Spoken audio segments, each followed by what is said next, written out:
Zoro sedang menunggang harimau hitam dengan cabang Willow di tangannya. Saat dia memukul kepala harimau dengan cabang, dia juga diam-diam menatap Wang Lin. Harimau itu tidak berani mengamuk saat berjalan mengitari gunung dengan kepala menunduk. Little White, lihat ke atas. Zoro menatap harimau itu. Harimau itu menggeram pelan dan dengan patuh mengangkat kepalanya. Busur. Harimau itu menundukkan kepalanya. Nunduk. Dia melakukan ini lebih dari 10 kali tetapi harimau sudah terbiasa dengannya. Dia hanya berharap bahwa tuan kecil di punggungnya bahagia dan suatu hari akan membebaskannya seperti beruang hitam yang dirilis beberapa waktu lalu. Dia tidak berani menolak, belum lagi pemuda itu, bahkan lelaki tua itu adalah seseorang yang tidak bisa dia ancam. Dia bukan harimau biasa tapi harimau iblis yang telah berkultivasi selama bertahun-tahun. Pria muda itu tidak mengeluarkan aura dan terasa seperti manusia. Namun dia bahkan lebih takut pada pemuda ini karena dia melihat para kultivator tua itu menghormati anak muda ini beberapa hari yang lalu. Jadi dengan kecerdasannya dia tahu bahwa dia tidak boleh membuat orang ini marah. Inilah sebabnya dia akan melakukan semua yang diminta tuan kecil di punggungnya. Sebenarnya dia merasa sangat beruntung. Dia telah melihat betapa menyedihkan beruang itu diintimidasi oleh tuan kecil itu. Dia belum pernah melihat beruang hitam yang bisa berjalan di tangannya, atau menggunakan sumpit untuk makan. Atau beruang hitam yang bisa menggunakan cakarnya untuk memijat.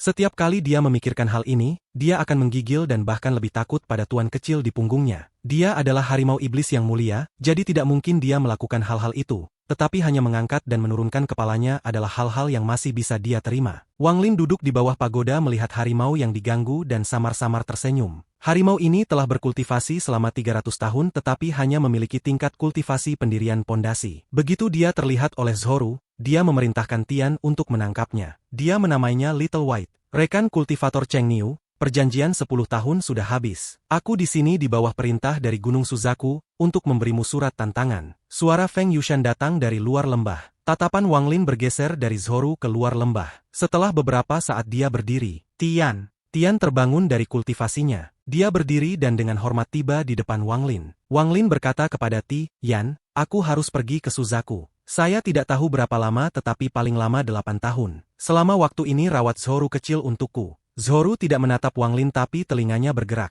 Dia segera menyambar bulu di kepala Little White dan berkata, Paman jahat, Paman jahat. Setiap kali dia mengatakannya, dia akan mengambil bulu Little White. Meskipun anak 10 tahun tidak memiliki banyak kekuatan, Little White masih merasa sakit ketika dia meraih bulunya. Lagi pula bulu itu paling dekat dengan kulitnya. Dia tidak bisa marah jadi dia hanya bisa mengeluarkan geraman lembut. Tian mengangguk. Dia ragu-ragu sebentar dan berkata, Penolong, Suzaku adalah negara nomor 1 di planet ini dan dipenuhi oleh banyak ahli. Kamu harus berhati-hati. Ketika dia mulai mengikuti Wang Lin setelah menyerahkan segalanya, dia beralih dari memanggil Wang Lin Master menjadi memanggilnya Dermawan. Wang Lin telah membantunya mendapatkan jalan ke tahap formasi jiwa. Baginya ini hampir sama berharganya dengan hidupnya. Wang Lin mengangguk dan berkata, saya akan meninggalkan pagoda di sini dan membuka domain. Tidak seorang pun kecuali Anda dan Zoro yang bisa mencapai jarak 50 km dari itu. Kamu harus merawat Zoro kecil selama ini. Tian cepat mengangguk. Penolong bisa santai. Saya akan memastikan Nona Zoro aman. Wang Lin merenung sedikit dan kemudian membuka tas penyimpanannya. Sinar cahaya putih keluar dan berubah menjadi katak guntur. Setelah Zoro melihat katak guntur, matanya langsung menyala. Harimau itu menjadi lunak dan hampir pingsan. Dia bisa merasakan aura setan yang sangat kuat datang dari katak. Aura ini segera membuat kulitnya merangkak dan membuatnya lebih menghormati orang-orang di dalam lembah ini. Bahkan jika dia harus berjalan dengan kaki depannya, makan dengan sumpit, atau memijat tuan kecil itu, dia tidak akan berani mengeluh.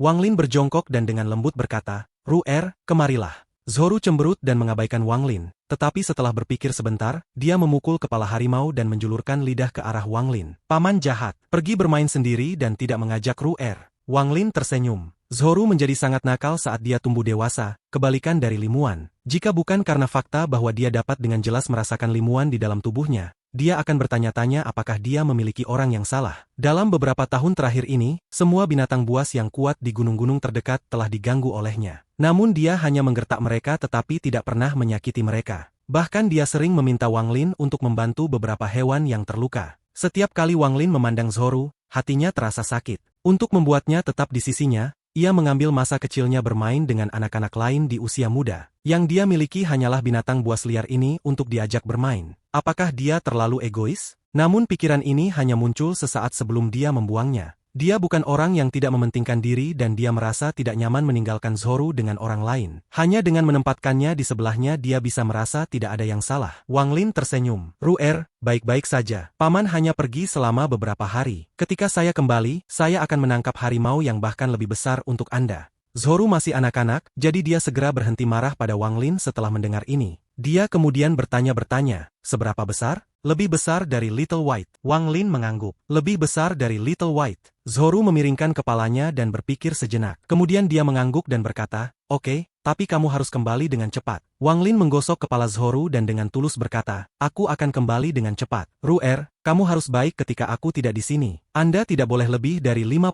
km dari pagoda. Kamu mengerti? Zoro mengangguk dan berkata, jangan lupakan harimau besarku. Wang Lin samar-samar tersenyum, berdiri, menatap Tian dan mulai merenung. Bukannya dia tidak mempercayai Tian. Wang Lin mengerti Tian dengan sangat baik setelah semua waktu Tian mengikutinya. Namun Zoro terlalu penting baginya, sehingga kepercayaan sederhana itu tidak cukup. Inilah sebabnya dia meninggalkan katak guntur. Dengan katak di sini itu akan menghentikan Tian jika sesuatu yang abnormal terjadi. Sebenarnya Wang Lin agak terlalu berhati-hati. Pada tahun-tahun ini, Tian telah menyerahkan segalanya. Yang tersisa adalah harapan untuk mencapai tahap formasi jiwa. Karena Wang Lin memberikan itu padanya, Wang Lin adalah penyelamatnya. Selain itu dia menyaksikan Zoro tumbuh dari bayi dan sudah melekat padanya. Bahkan jika Wang Lin tidak memerintah dia akan memastikan keselamatan Zoro. Juga, Limuan telah membuat banyak pil yang banyak membantunya. Wang Lin memberitahu katak guntur untuk melindungi Zoro. Katak guntur memperluas perutnya sebagai respons dan mulai berjemur di bawah sinar matahari. Wang Lin benar-benar mempercayai katak guntur. Terkadang hidup seperti ini, binatang buas lebih bisa dipercaya daripada orang. Di atas semua ini, Wang Lin memiliki satu garis pertahanan terakhir yang merupakan tubuh aslinya. Dengan tubuh aslinya di sini, semua bahaya akan teratasi. Ini adalah alasan sebenarnya dia merasa aman meninggalkan Zoro. Namun kecuali dia tidak ingin mengungkapkan tubuh aslinya. Ini adalah kartu asnya yang sebenarnya. Itu lebih tersembunyi daripada apapun yang dimilikinya. Setelah membereskan semua masalah ini, Wang Lin berjalan keluar dari lembah. Dia tidak tahu apakah yang akan dia hadapi selanjutnya adalah kebangkitannya atau kejatuhannya. Namun dengan pengalaman 500 tahun, hatinya sangat kuat. Dia tidak akan mudah terombang-ambing. Dia akan terus berjalan di jalur kultivasi selamanya.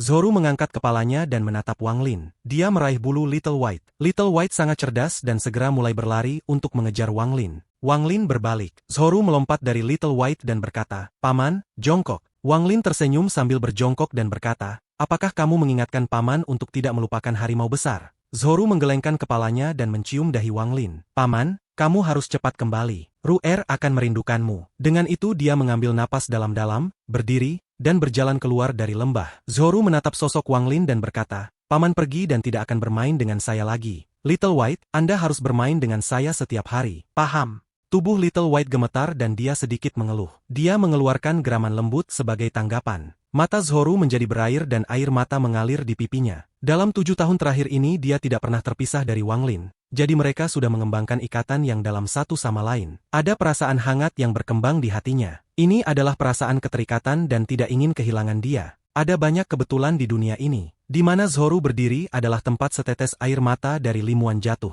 Air mata yang dulu mungkin telah menciptakan bidang kesedihan. Tetapi saat ini tetesan air mata telah membawa bidang cinta dan kemelekatan. Zoro menyeka air matanya dan berkata kepada harimau, Little White berdiri. Harimau itu segera menggeram sedih. 1 bulan sebelum pertempuran Wang Lin dan Red Butterfly, sebuah peristiwa besar terjadi di sekte iblis raksasa. Salah satu tetua yang cukup banyak menyerap giok langit yang dibawa kembali oleh Chihu dan mencapai tahap transformasi jiwa, menjadi anggota iblis raksasa pertama. Ini adalah tanda besar dalam sejarah klan setan raksasa. Sejak saat ini mereka bukan lagi negara budidaya peringkat 4 tetapi peringkat 5. Suzaku sangat mementingkan hal ini. Jadi salah satu ascendan Suzaku secara pribadi bertemu tetua transformasi jiwa dari klan setan raksasa. Sebenarnya ada desas-desus bahwa klan setan raksasa memiliki kultivator transformasi jiwa, tetapi tidak ada yang bisa mengkonfirmasi itu. Namun kemungkinannya tinggi karena tuan muda dari klan setan raksasa, Chihu telah kembali dengan banyak giok langit. Ketika tetua menggunakan kultivasi transformasi jiwa untuk mengajukan hak untuk menjadi negara budidaya peringkat 5, rumor itu dikonfirmasi. Klan setan raksasa itu bukan asli Suzaku,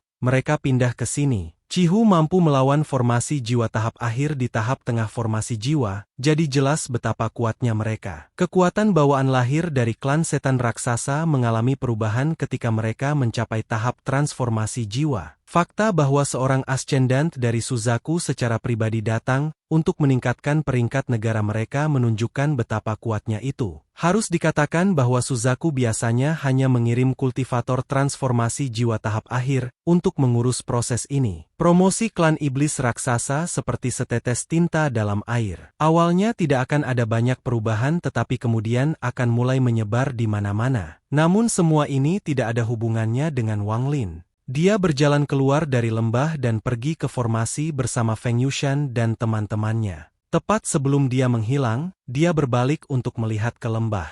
Negara Suzaku berada di benua terbesar di planet Suzaku. Itu bernama benua Suzaku. Hanya ada 4 negara budidaya di benua ini. 3 lainnya semuanya adalah negara budidaya peringkat 5, dan mereka adalah 3 negara budidaya peringkat 5 yang paling kuat. 3 negara itu adalah Naga Hijau, Seribu Fantasi dan Pilu. Di tengah-tengah benua dan mengambil 2/3 dari benua, adalah tempat negara Suzaku berada. Bahkan manusia Suzaku memiliki peringkat lebih tinggi daripada manusia biasa karena mereka adalah orang-orang Suzaku. Itu total 3 sekte di negara Suzaku. Mereka adalah sekte Langit Surgawi, sekte Jiwa Bumi dan sekte Jalan Abadi. Masing-masing sekte memiliki 1 kultivator ascendant. Dikombinasikan dengan kultivator ascendant tahap akhir di Gunung Suzaku yang memegang gelar Suzaku, mereka adalah kekuatan utama planet Suzaku. Ada keluarga budidaya yang tak terhitung jumlahnya di bawah 3 sekte. Mereka mengandalkan 3 sekte untuk dukungan dan menjadi jaringan yang mengirim sejumlah besar murid ke 3 sekte. Sebuah balok tiba-tiba jatuh dari langit ke sebuah altar di Suzaku,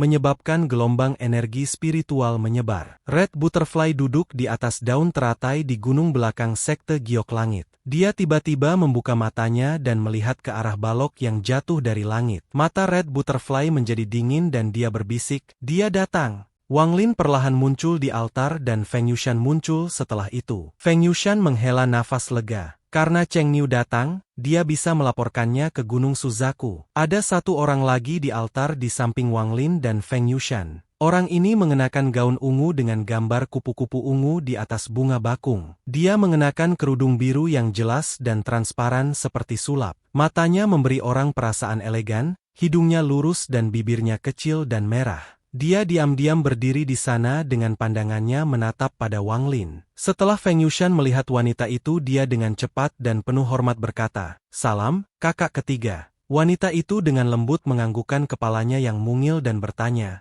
"Apakah rekan kultivator ini Cheng Niu?" Wang Lin menatap wanita itu. Dia tidak terpengaruh oleh betapa cantiknya dia. Dia menggenggam tangannya dan berkata, "Aku Cheng Niu, rekan kultivator Cheng." Gadis kecil ini adalah murid dari sekte Path Immortal. Nama keluarga saya Putih dan nama saya Salju. Wanita itu tersenyum. Kulitnya seputih salju dan 2 helai rambut hitam panjangnya 3 kaki tersampir di dadanya. Sisa rambutnya digulung menjadi sanggul di bagian atas kepalanya. "Guru memerintahkan saya untuk menunggumu di sini dan kemudian membawamu kepadanya." Ekspresi Wang Lin tetap tenang. Dia memandang wanita itu dan bertanya, "Immortal S. Patsek." White Snow mengangguk dan berkata, "Gunung Suzaku telah menetapkan tanggal untuk pertempuran antara sesama kultivator Cheng dan Red Butterfly. Itu akan berlangsung setengah bulan dari sekarang. Pada saat itu banyak pembawa pesan dari negara budidaya lain akan datang untuk menonton. Sampai saat itu, sekte Path Immortal saya bertanggung jawab atas kebutuhan rekan kultivator." Wang Lin merenung sedikit dan kemudian mengangguk. White Snow samar turun dari altar. Sinar cahaya putih terbang dan memegang White Snow di udara. Itu adalah bangau putih murni. Setelah Wang Lin mendarat di bangau putih, ia menjerit, mengepakkan sayapnya, dan terbang ke kejauhan. Feng Yushan memandang dengan iri pada bangau putih sebelum melompat dari altar dan terbang menuju Gunung Suzaku. White Snow sesekali akan melihat Wang Lin. Selama beberapa tahun terakhir ini,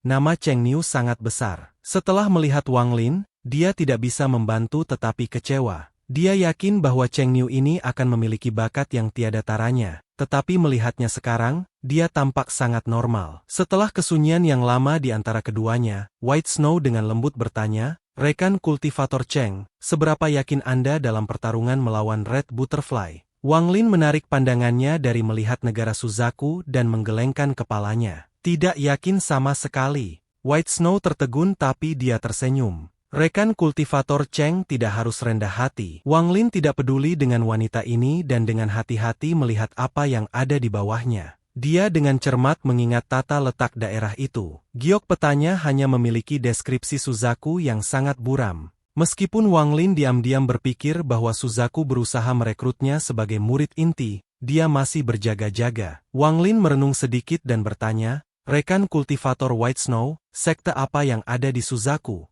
Suara White Snow sangat memikat. Setelah penjelasannya, Wang Lin memiliki pemahaman kasar tentang Suzaku. Saudara magang junior Red Butterfly adalah murid dari sekte Giok Langit. Dengan itu White Snow menghela napas dan memandang ke arah Cheng Niu. Dari apa yang dia dengar dari gurunya, kedengarannya seperti setelah pertempuran, Gunung Suzaku ingin orang ini bergabung dengan sekte. Mata Wang Lin tenang dan dia tidak berbicara. Kecepatan bangau putih tidak cepat, tapi perjalanannya sangat mulus. Saat melewati berbagai gunung, Wang Lin diam-diam mengingat mereka semua. Suzaku dipenuhi dengan energi spiritual. Itu adalah aspek yang tidak bisa dibandingkan dengan negara lain sama sekali. Sepanjang jalan Wang Lin sudah melewati 10 Vena Roh. Karena Vena Roh inilah maka ada begitu banyak energi spiritual di dalam Suzaku. Saat terbang mata Wang Lin tiba-tiba menjadi serius saat dia melihat ke kejauhan. Di kejauhan ada gunung yang masuk ke awan. Itu tampak seperti gunung celestial. Bangau putih tidak terbang ke arah gunung dan malah memutarinya.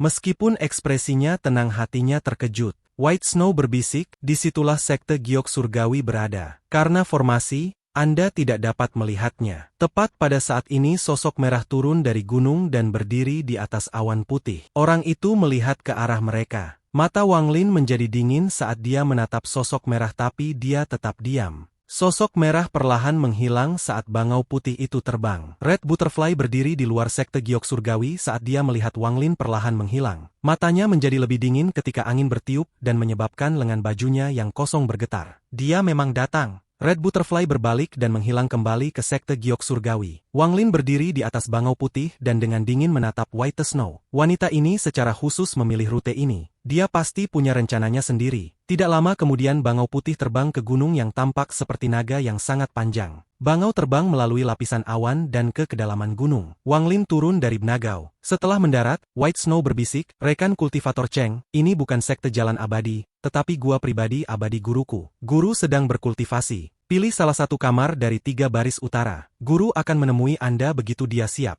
Dengan itu dia menggenggam tangannya ke Wang Lin dan menghilang di antara rumah-rumah. Wang Lin tahu bahwa dia tidak bisa sembarangan menyebarkan perasaan ilahi di dalam Suzaku, atau dia akan menarik banyak masalah. Dia mengikuti kata-kata White Snow dan berjalan menuju bangunan utara. Sepanjang jalan dia bertemu banyak pelayan. Mereka semua memiliki ekspresi mati rasa. Tak satu pun dari mereka bahkan memandang Wang Lin saat mereka dengan cepat melewatinya. Tidak lama kemudian Wang Lin tiba di ujung utara dan melihat 3 baris kamar mewah dan memilih satu. Semua kamar sudah disiapkan untuknya. Wang Lin duduk di kamar dan mulai merenung. Sejak dia memasuki Suzaku, dia memiliki perasaan bahaya. Meskipun sangat samar, tapi masih terasa. Wang Lin tahu bahwa hanya dengan kultivasinya, ada banyak orang di Suzaku yang bisa membunuhnya. Setiap kultivator transformasi jiwa bisa membunuhnya. Sikap Suzaku terhadapnya sangat aneh baginya. Aneh bahwa seseorang dikirim untuk menerimanya. Tampaknya guru White Snow akan segera menyambutnya. Setelah merenung sebentar Wang Lin menutup matanya dan mulai berkultivasi. Saat senja ruangan itu sangat redup karena tidak ada cahaya di dalamnya. Seiring waktu berlalu itu menjadi lebih gelap.